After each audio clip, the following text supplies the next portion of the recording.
2-1. More change in Raider Nation. Head coach gone. They're on the prowl looking for a new one. Welcome back to Silver and Black today, an Odyssey Sports Original podcast.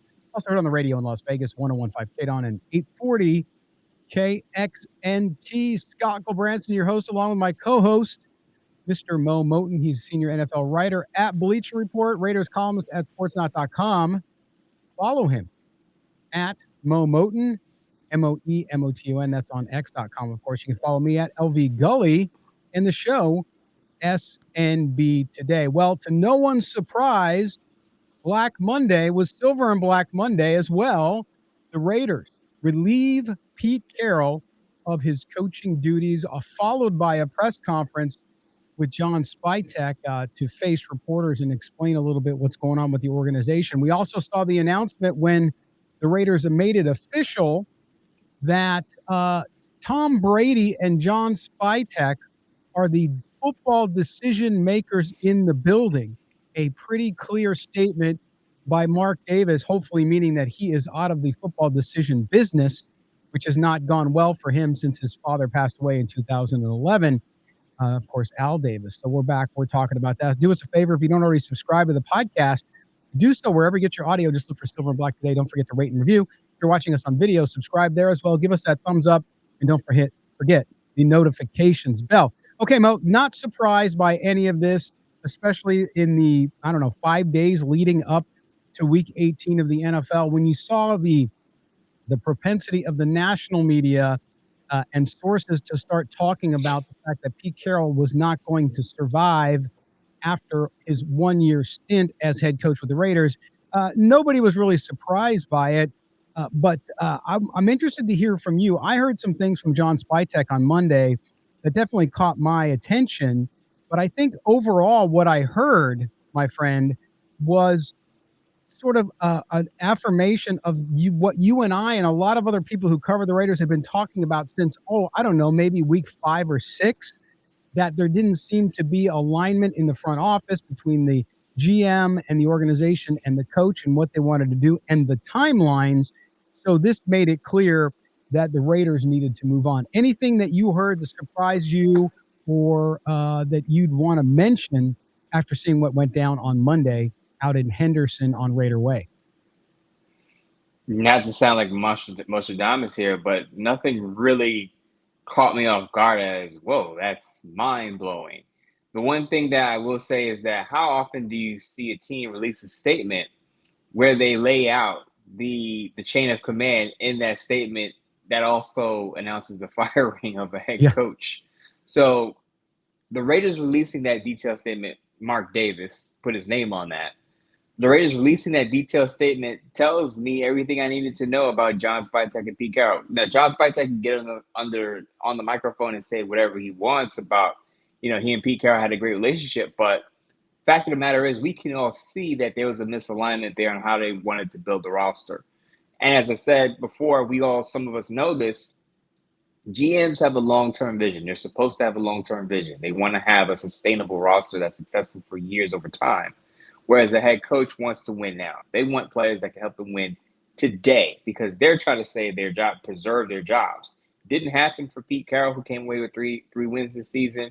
Now we can move forward and think about the future of the Raiders with John Spytek and Tom Brady calling the shots and making the calls. So we assume that it's going to be a quarterback with the #1 overall pick in the draft. Plenty of time to talk about that. But first, before we even get to the quarterback, they have to get the right head coach to align with John Spytek.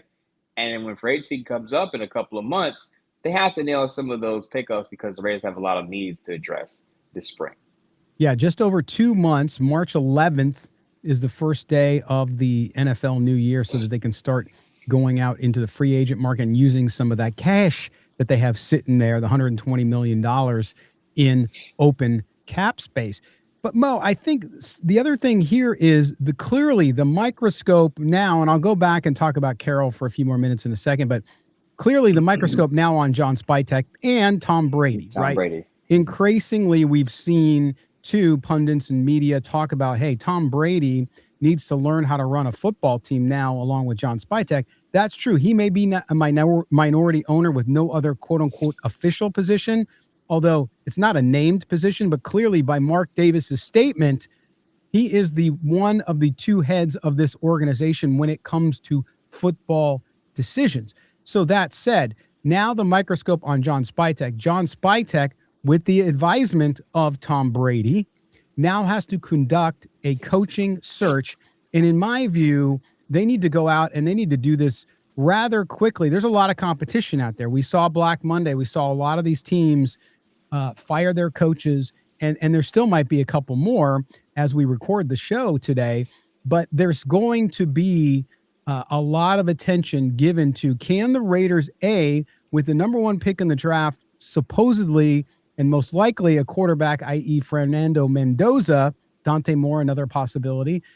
If that's the case, this job is more appealing in many ways, but there are also negatives with this job, as we know from what we've seen over the last several cycles that you and I have had to painfully cover, the constant turnover with the Raiders. So that said, this one, to me, the Raiders need to go all out, and they need to get this done because they need to focus on the draft and building what is arguably the worst roster in the NFL. You agree with me on that? Yeah, I do agree with you on that one. I also will say that the Raiders' job is a lot more attractive now than it was a week ago, because I think John Spytek even said this, because I believe Vinny Bonsignore asked this of John Spytek in the press conference. Did having the number 1 overall pick factor into the decision to relieve Pete Carroll of his duties? And he said no. Now, we don't know the truth and validity to that. Maybe it did, maybe it didn't. But John Spytek said it didn't. And I asked this question 2 months ago, that if you're the Raiders and you're going into the draft with the number 1 overall pick, do you trust Pete Carroll to either A, develop your quarterback, or B, handpick an offensive coordinator to develop your quarterback, after what you saw with his relationship with Jim Kelly and reports that Pete Carroll was involved in the offensive game planning, his saying that he was influencing the game plan after that Cowboys loss on Monday Night Football? Do you trust him with the most important asset on your roster? And for me, the answer was no. And I think even if John Spytek did say this didn't factor into firing Pete Carroll, I think it had to, if you're thinking about it, because if Pete Carroll was an offensive-minded head coach who had the offense humming and the defense was lackluster, then you can make the case to keep Pete Carroll and say, well, at least he got the quarterback going. But let's remember, the Raiders acquired Geno Smith, who worked with Pete Carroll, and he couldn't even get Geno Smith going. So if he couldn't even get a quarterback that he's familiar with going, a veteran at that in his mid-30s, what makes you think he's going to get a young quarterback going early in his career? Yeah, I would expect the Raiders to say goodbye to Geno Smith pretty quickly as well. But Mo, on Pete Carroll, I think this is to your point. Yes, you don't want Pete Carroll there to develop a young quarterback. Now, if the Raiders team was a borderline playoff team and they came in and they hired Pete Carroll to kind of be a dial tuner, as I call it, somebody just to kind of make sure things run smoothly, okay. But we saw poor decision-making, not only with the football, but what we saw as well was the nepotism, frankly. The fact that he brought Brennan Carroll and he died on that hill. He had to bring his sons in. He made poor choices, as we saw, on the coaching staff. And the one thing that we heard out of the Raider building yesterday was, listen, this team would practice well. We heard Pete Carroll say it all the time. Well, we had a great practice this week. But it never translated onto the field in the field of competition. And guess what? That is coaching. And so when you see that, you understand that whatever it is, it's not that the Raiders were very gracious. They allowed Pete Carroll to go into the locker room on Monday and to visit with the players. The players still love Pete Carroll, even though things didn't go the way they want. That's what we've always heard about Pete Carroll. But it is a business. It doesn't translate into wins. You're not going to be around for long. And that's what you saw with Pete Carroll. And I think that this situation for those players, and again, back to Spytek, he said he took responsibility for many of the bad calls this year, which obviously were personnel calls. At the same time, he talked about young players. He wouldn't go as far as to say, being respectful, he wouldn't go as far as to say, hey, we had young players, they just didn't get to play. But we all know that's the truth because we saw it at the end of the year when we saw some of the young offensive linemen get in there and we saw some of the wide receivers getting some snaps finally. So there was a lot here. And now John Spytek and Tom Brady, the buck stops there. There's no excuse. You can't blame it. And they get full reign to bring in their guy. The other thing I thought about yesterday, and it's something I've said for weeks, is one of the many reasons Pete Carroll had to go is because he wouldn't address the offensive line situation with his son running that unit, and also being, by the way, the run game coordinator. So I just think there was no way you can bring Pete Carroll back with how badly the offensive line had played this year, along with the run game. Brendan Carroll being the run game coordinator and offensive line coach. But there was a report, I should say, Ted Wynn shared a nugget on Monday. Shout out to Ted Wynn of The Athletic. He said the word in the building was that Brendan Carroll wasn't a detail-oriented guy, and that the buzz around the building was that, they were surprised that Pete Carroll trusted Brendan Carroll with that unit, the offensive line, and the run game. So there you go. It's contrary to what we heard in the middle of the season, where there was some reports that, Brendan Carroll is a respectable offensive line coach. Apparently not even within the Raider building. So let's see how quickly Brendan Carroll gets a job after his dad and that coach staff has been fired. Yeah, and that's another thing too. If you're Tom Brady and John Spytek and Mark Davis, and you're thinking about whether or not you want to bring Pete Carroll back, remember Pete Carroll, from all indications, was all in and wanted Ashton Jeanty. So you bring in what is your greatest young player, your number 1 draft pick, number 6 overall in the draft last year, and you entrust him to your son who doesn't do a good job. You fire your offensive coordinator, but there's no repercussions for the worst offensive line in the league, not to mention the running game, where Ashton Jeanty still broke Josh Jacobs' rookie record for yards, of course, scrimmage yards, even despite getting hit behind the line more than anybody, 645 yards behind the line of scrimmage. So to me, that was poor judgment. And for all the talk of age, and I don't usually go there because I'm getting up there myself, but I will tell you, you have to have the energy and the ability to go with what's happening now. The NFL is a trending league. And if you are not part of that trend and you're not staying up with where things are going, you're going to get lost far behind. And that includes your coaching staff. And that's exactly what happened with Pete Carroll. And that's why he's not there any longer. Now, Mo, we search and start to talk about the search, I should say, for the next head coach. This is now going to be the great debate and infighting amongst Raider Nation. For those of you calling for ghosts of the past, John my Gruden, goodness. please Oh stop. my goodness. Just do yourself a favor, get help. Oh my goodness. I mean, the John Gruden stuff, all this other stuff is just brutal. Also, the clinging on to coaches that are there. Rob Leonard, I know he's a very good coach, but guess what? It's time to clean house. You need the new coach to come in, and you need to bring his own people. I don't care if they have zero ties to the Raiders. It doesn't matter. You want the best staff that you can assemble. So we start to look at some of the names. Clint Kubiak, I think, is one of the names at the top there. He's one of the top names in this coaching cycle, of course. You have Mike LaFleur down with the Rams. On the defensive side, you have Jesse Minter, of course, at the Chargers, and Joe Brady with the Bills. I'm going to go to my death on the fact that it should be an offensive guy. The Brian Flores stuff, I think, listen, with all due respect to him as a defensive mind, I'm not even getting into the legal stuff. I get it. He may have a case. Who knows? But again, I don't think that's where you want to go. There is baggage there. Is there risk with any coach that you go with, especially a young, unproven head coach? Absolutely. But guess what? It's worked out pretty good overall. Not in every case, but overall. Mo, I just don't understand people not seeing that your situation dictates what you do. If the Raiders are, and I'm assuming they are, could be wrong, going to take a quarterback with the number 1 overall pick in the draft, or even if they move down to number 2, I still think they're going to take a quarterback if both of them come out. But anyway, let's say they do that.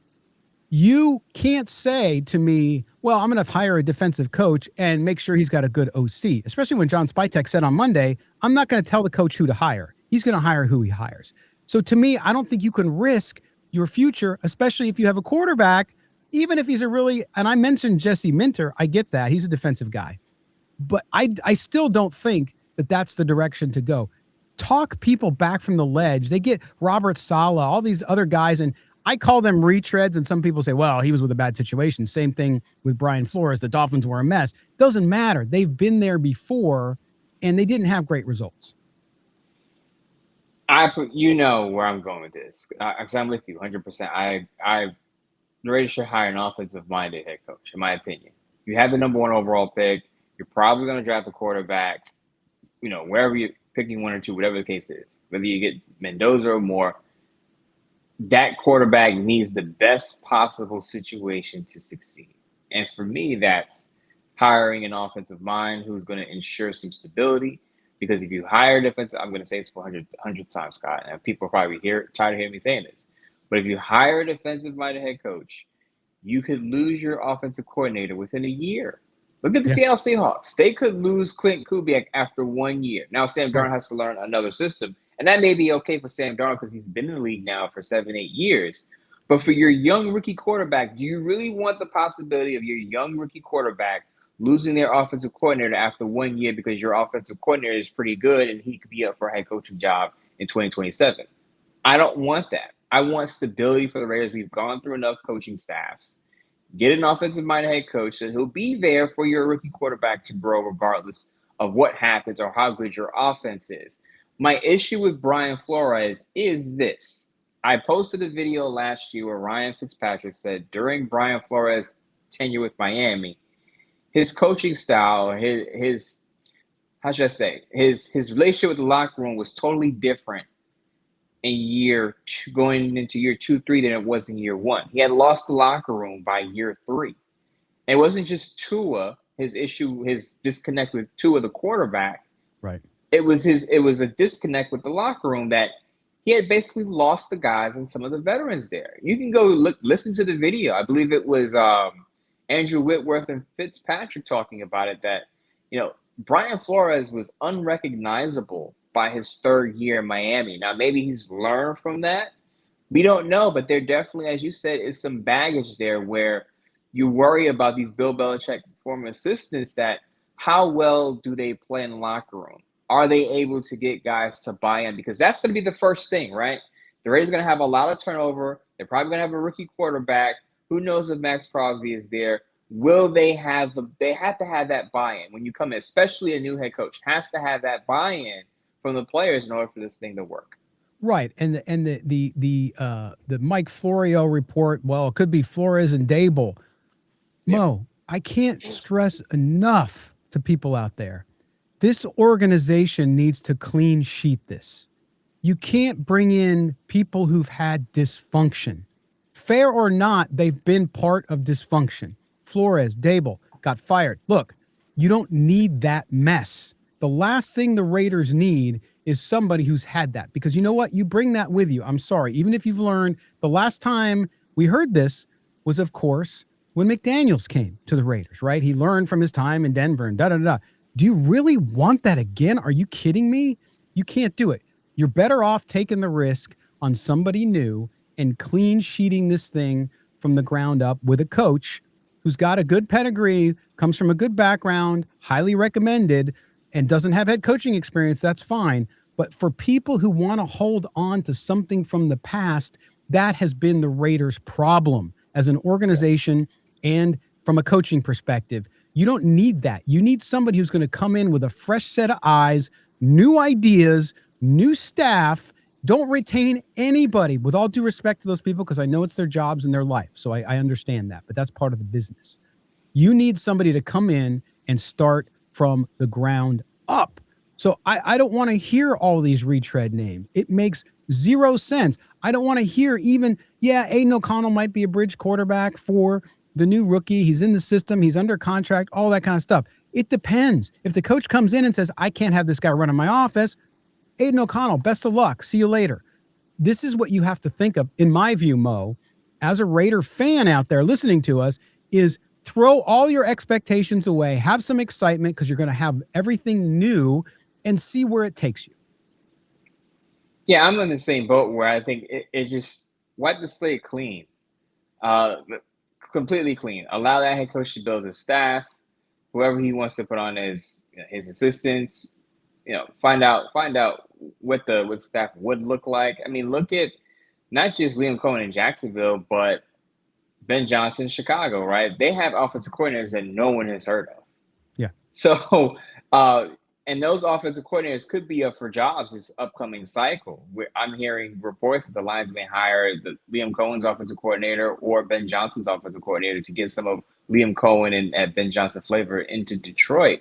But if you're the Raiders, I would be looking at this as who is the next up and coming head coach that we can have with our franchise and have that next guy come up and say, wow, that guy is a young whiz kid or a young genius. I don't say kid because these guys are in their 30s and 40s, but a young genius at the position. Because before Sean McVay became the Rams head coach, he wasn't a known commodity. And now look at where the Rams are.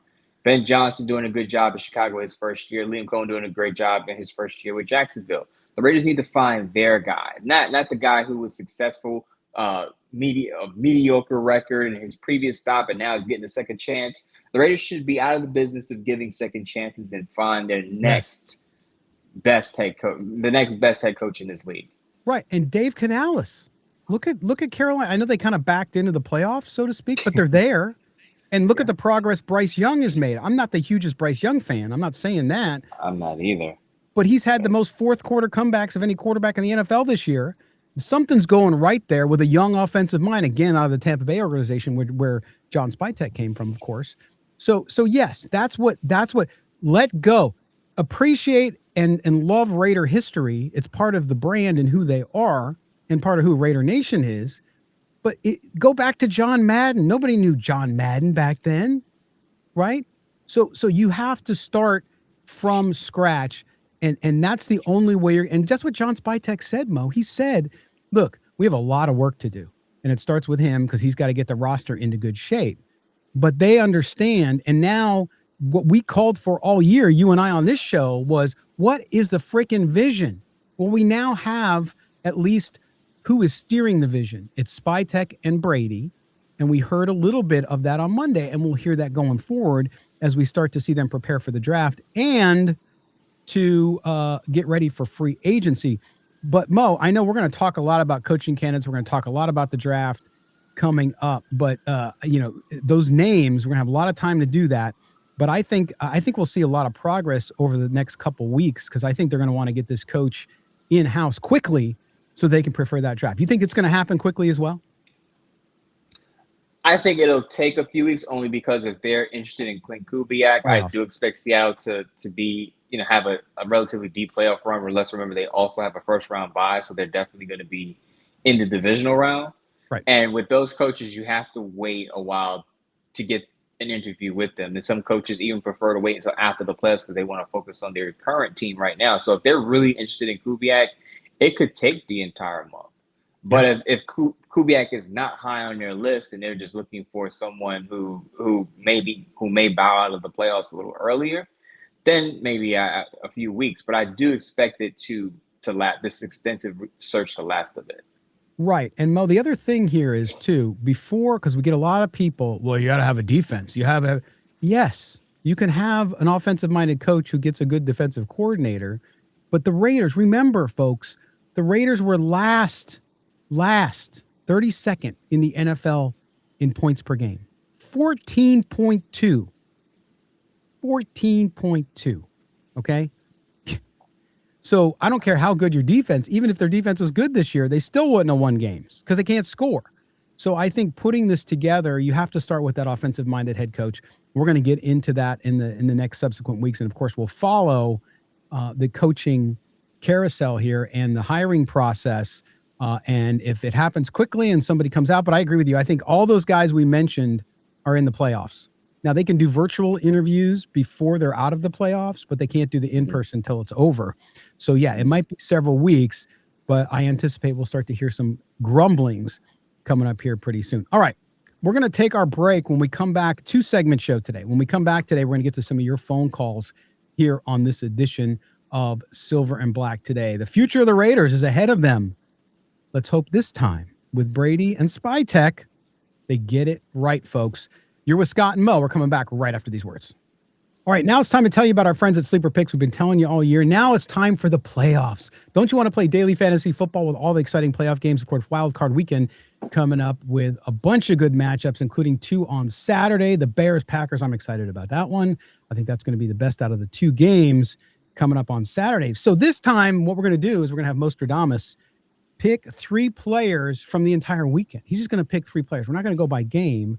We're going to go by player. So Mo, tell me who you're interested in. Let's keep it to touchdowns. It's playoffs. So give me anytime touchdown scores for 3 players coming up during Wild Card Weekend. Because guess what? If people go get the app and they want a daily fantasy football along with you, they can deposit up to $100, and we're going to match it from Sleeper Picks up to $100. That's right, a free $100 match when you go download the app and make your first deposit using the code GENTY. That's the code GENTY. Okay, Mo, tell me who you're going to go. Who's going to hit pay dirt this weekend in your mind? So this one's easy. We'll start with the Rams and Panthers. Puka Nacua, he's been on fire. I know Devontae Adams is going to be back for this game, but I don't think he's going to be 100%. Puka Nacua is going to be the focus of that offense, and he's going to get into the end zone for the Panthers. That might be a blowout. I don't believe in the Panthers sub-500 team. They back their way into the playoffs with 2 losses. Puka Nacua goes off. All right, yeah, I think that's going to be the only blowout of the weekend. All right, who's next? Going with our old buddy from Raider Nation, Josh Jacobs, getting an anytime touchdown over the Chicago Bears. I know he's been banged up, but reports seem that he's going to be healthy enough to play in this game. Emmanuel Wilson could vulture some yards away from him, but I think Josh Jacobs is still the finisher in that offense, and he will finish a couple of drives. I think 1 touchdown should be pretty easy. I wouldn't be surprised if he got in the end zone for 2. The Bears' run defense still a bit weak at times. All right. Okay, and your third pick on Sleeper Picks Daily Fantasy Football for this weekend's playoff games. I'm going to go.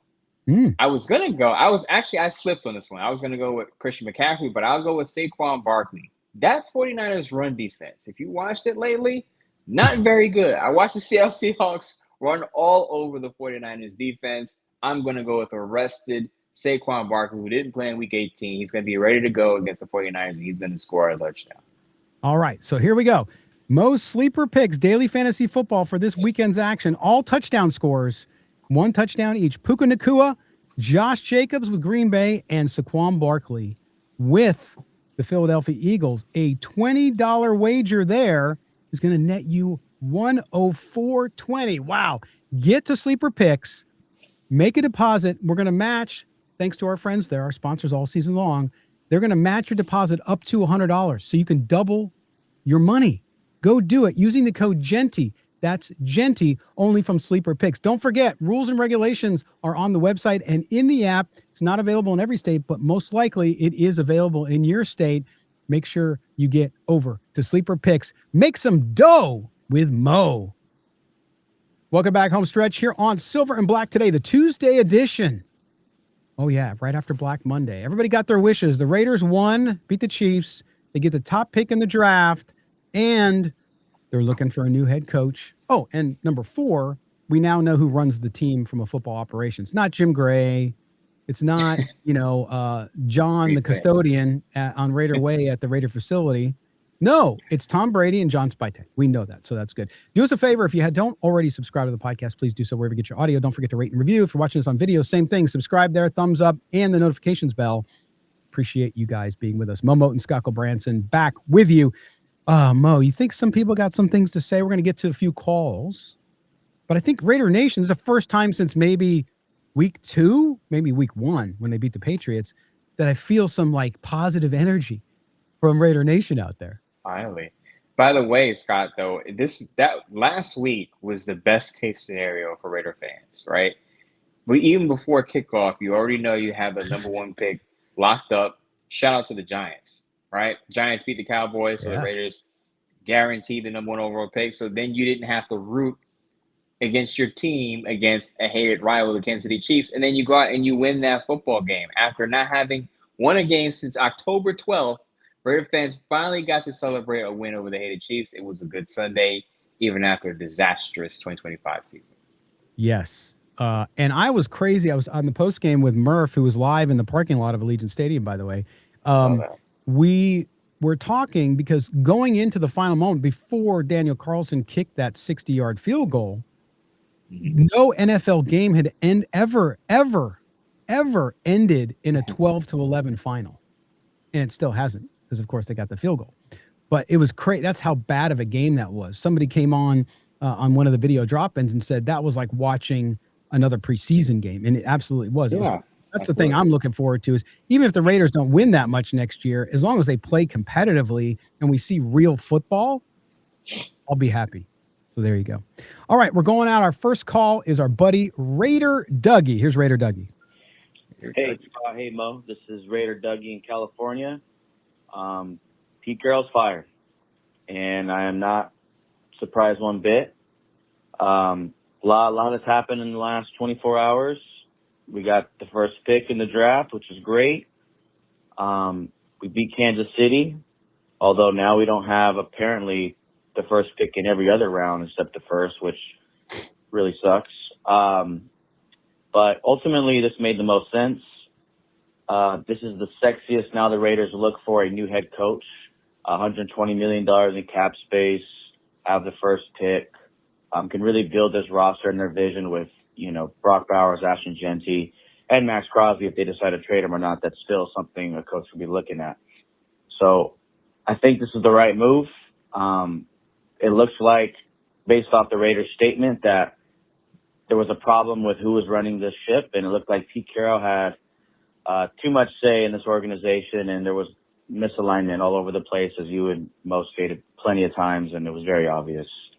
It sucks that it took, a bad season, but hey, Pete Carroll, I still have a lot of respect for him as a head coach, and hey, he got us the first overall pick, so in my eyes, he's a Raider legend in a weird way, but hope it all works out for him, goes back to teaching and everything works out, but I'm excited, and should be a fun offseason. You guys take care, all right? Have a good one. Raider Nation.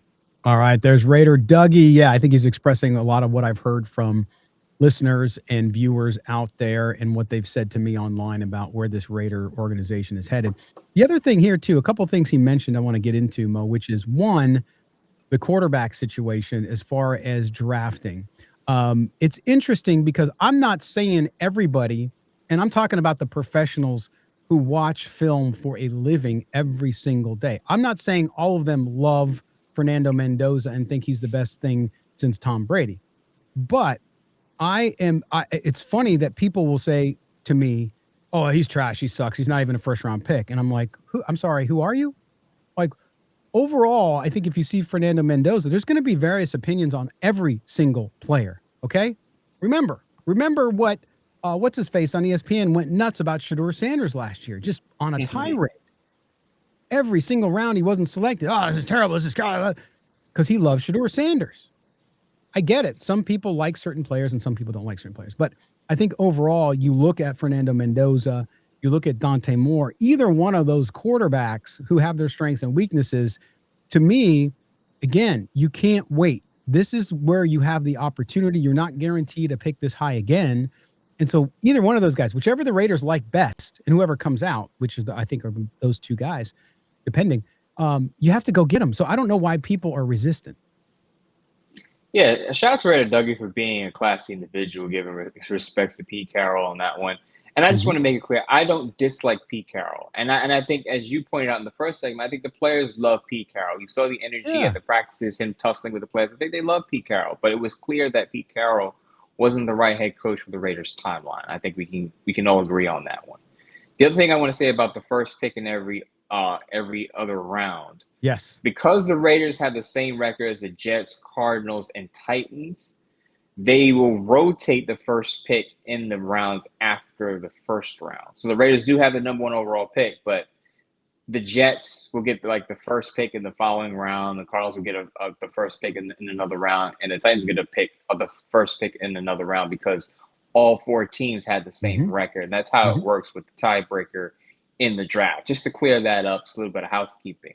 But as far as John Spytek and the Raiders are concerned going forward, I'm wondering if the ties to Michigan with Jesse Minter are going to factor into the decision. Now, I know what John Spytek said. He says he's going to choose the best. They're going to choose the best head coach for the Raiders, but let's not be naive. We all know politics play a factor in all of this. And I do think if the Raiders hire a defensive-minded head coach, I would look at Jesse Minter. not just because of the Michigan ties, but Jesse Minter has done a very good job with the Chargers defense. The Chargers have dealt with injuries virtually every year, as we know. They've had a top 9 scoring defense for 2 years under Minter. They were number 1 last year, and they were number 9 this year, even with Khalil Mack missing some time. So Jesse Minter being a defensive mind, I think is going to be something to look at. Who would his offensive coordinator be would be the big question. But if you're plucking from the Jim Harbaugh coaching tree, I think you feel pretty good about that, even if you're going defense, though, as you know, I prefer an offensive-minded head coaching candidate. Yeah. Well, and the other thing about the draft order as well, Mo, is that the Raiders have 10 picks. They need lots of help. I would anticipate that we'll see, like we did last year with Spytek. I know he moved down a bunch, but I could see them moving up a bunch this year as well. So don't get too attracted to rounds 2 through 7 in where their picks are. That could change significantly. Outside of that first pick at the top of round 1, anything goes, man. I think they could really move around, get more draft capital. And we didn't really talk about it, but the situation with Maxx Crosby, Spytek, when asked directly, is Maxx Crosby, are you going to consider trading Maxx Crosby? He talked about how much he loved Maxx Crosby. He didn't say no. He didn't say yes. So that tells you, and you know what? That's the right answer, because you can never say never unless you do say never, and then you better mean it. So I think John Spytek, I'm not saying they're shopping him, but I'm also not saying that if a call comes in and somebody says, hey, we'll give you a first-round draft pick and a number 2 for Maxx Crosby, you can bet your butt the Raiders are going to think about that, because with all the needs they have, that would be huge. So, again, don't fall in love with all the draft picks where they're at. Really quick, Scott, too, I think the other thing we have to consider is I don't think they've had a conversation with Maxx Crosby yet. The season just ended the day before, so I think they have to first have an in-depth discussion with Maxx Crosby about the direction of the team, because I think Maxx Crosby is at least owed that. Where is this team going, and are you on board with that? And I don't think they had that full-fledged conversation with him yet for him to definitively answer, hey, we're not trading Maxx Crosby or whatever. Now, GMs shouldn't show their hand or their cards anyway. Right. But I think over the next few days, they're going to have that conversation with Maxx Crosby, and we'll see what comes of that. Right. And let me say this, too, because in Cincinnati here, they're having that conversation with Joe Burrow, because the Bengals organization is crap. And they're going to have that. And let me just say this, though. The conversation the Raiders have, and I hope Maxx Crosby finishes his career as a Raider. I really do. Not only do I like watching him, but also, he loves being a Raider. But I will say this, that's not the same conversation as having your franchise quarterback come in and talk to you about your future. The Raiders could move on from Maxx Crosby. Of course, they'd miss him. He's an amazing player. But if he decides for his own interests, hey, I'm in my middle of my prime right now, and I'm not getting younger, and so I'd like to go win somewhere. Trade me to a contender. Okay, great. I wouldn't be mad at him. I get it. Like, you understand that. But again, you're not going to build. We saw the last time Maxx Crosby had that much power in the organization, we got Antonio Pierce and all that junk. So all that stuff aside, I hope they work it out, and it all points to that direction. We'll see. All right, now we're going out to MDM out in Hawaii. Hey, aloha, Scott and Mo. This is MDM over in Hawaii. Just a quick call. I after the Raiders secured the first pick yesterday and we beat the Chiefs, that had to have been a good day for us. But I wanted to throw this out there. Everybody is talking about taking Mendoza, which I'm completely for. But our organization is not known to be a stable, good organization at the moment. And I'm just throwing this out there. There's all this scuttlebutt online. Who knows what's true, what's not true. But this is something that's come up in my mind before I saw it online, is how do we know that Mendoza wants to play for the Raiders? And I'm curious as we go forward in the coming months.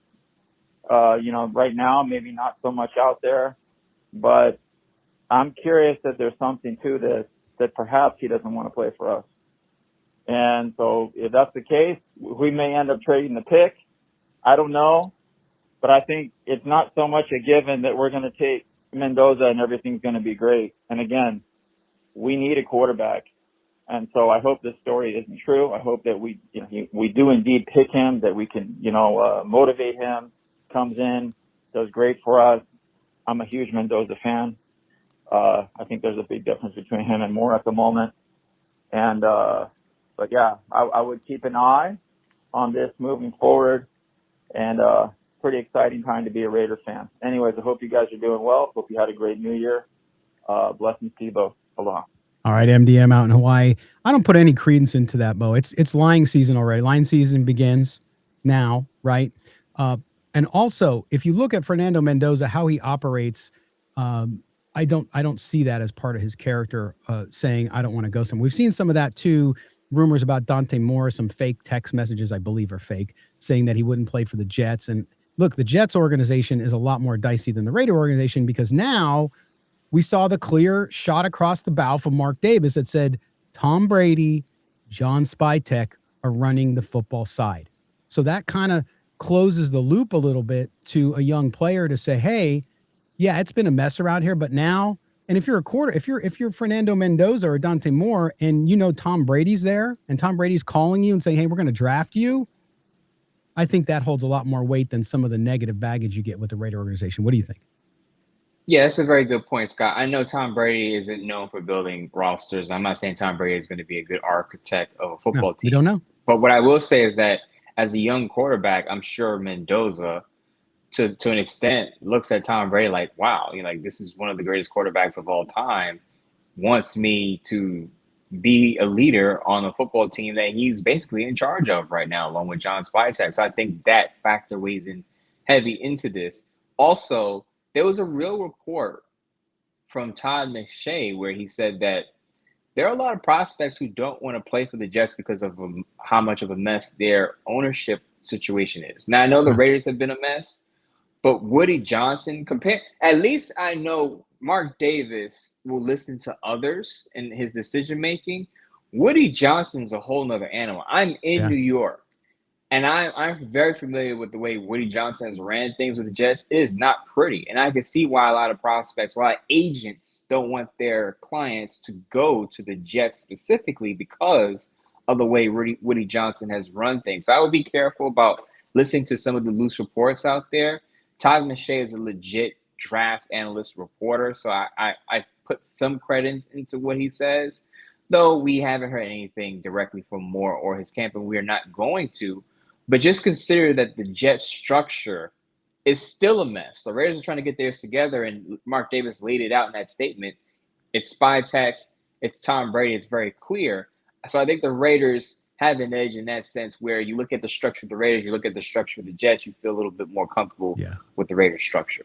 McShay, by the way, thinks the Raiders should take Dante Moore if he comes out, by the way.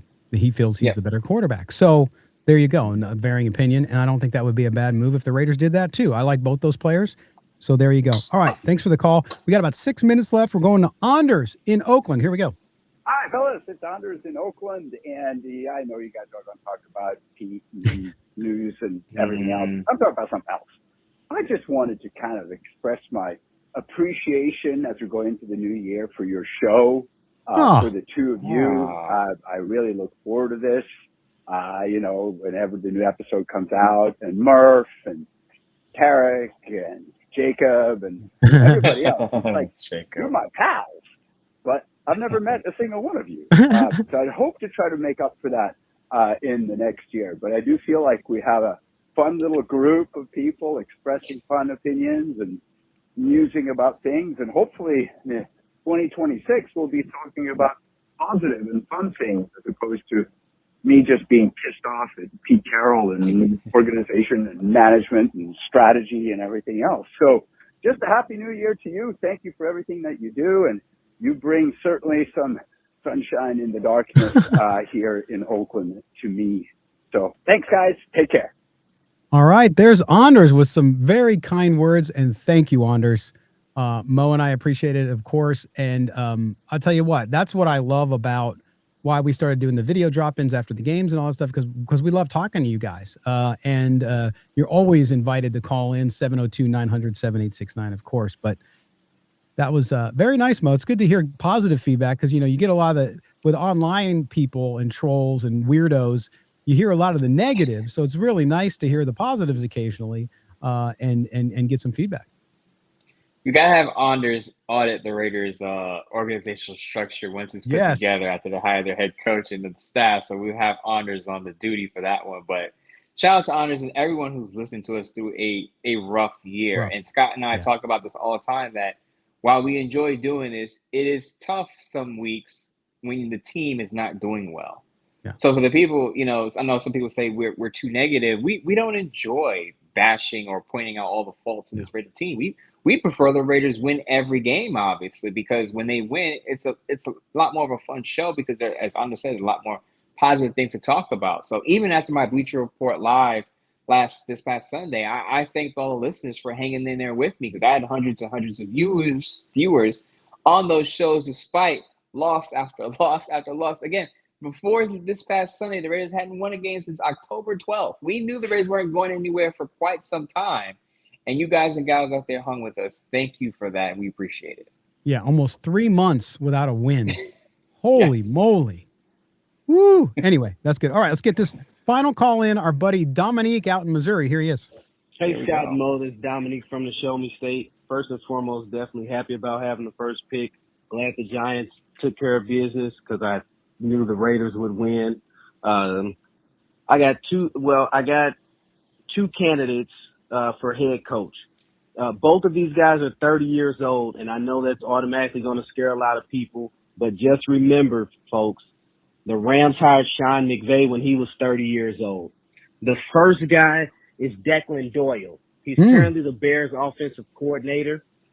Before that, he spent 2019 to 2022 with Sean Payton with the Saints. Then when Sean Payton went to Denver, he brought Doyle along as the tight ends coach. So Doyle has learned under Sean Payton and now Ben Johnson. I think that's an excellent coaching tree.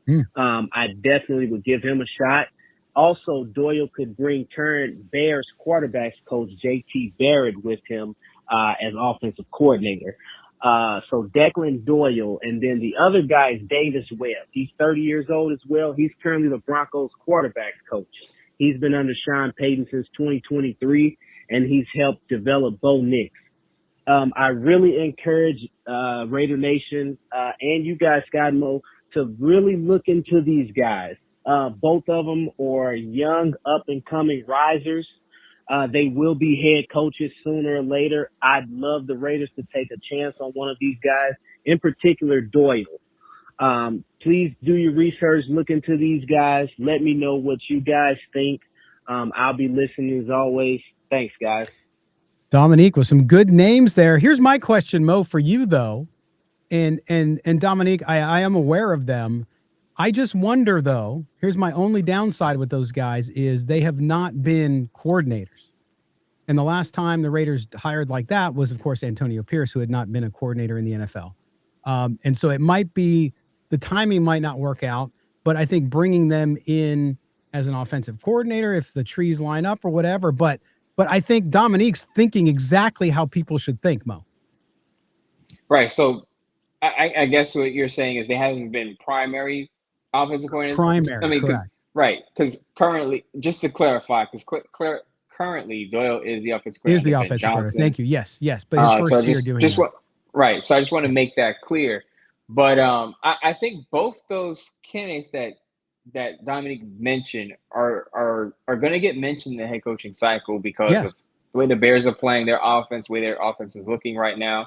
And Davis Webb, actually, his name came up in the previous cycle as someone who could be an up-and-coming riser. So Dominique is on the right track as far as thinking outside the box, because we're going to hear all about the obvious names, right? Clint Kubiak, Joe Brady, Jesse Mitchell, Brian Flores. We're going to hear those names over and over again. I like the fact that Dominique is bringing some fresh names into the conversation. And as he said, I encourage you all to look into those names. Doyle, I had my eye on, not just because of what the Bears are doing under Ben Johnson, but because he's, as Dominique pointed out, he's been under Sean Payton as well. So he has a bit of a history of being under pretty good head coaches. Let's also remember, Matt LaFleur, before he went to Green Bay, was only a coordinator, I believe, for 1 year before he got that job. So it's not a far-fetched idea that you're bringing in an offensive coordinator who's only been in his position for 1 year to be your head coach. I'm not saying it's going to work out as good as it did for Green Bay with Matt LaFleur, but don't be surprised if the Raiders go with a name that we're not talking about endlessly, the Joe Bradys and the Clint Kubiaks of the world. It's a great point. And I love the offense that Doyle calls, his play calling, because I've watched a bunch of the Bears stuff this year. And it's part of the reason why, including Ben Johnson's presence there, that you see Caleb Williams take such a big jump in year 2. So you got to love that, especially when you're drafting a quarterback, most likely. So good stuff. Dominique, as always, man, thanks for the call.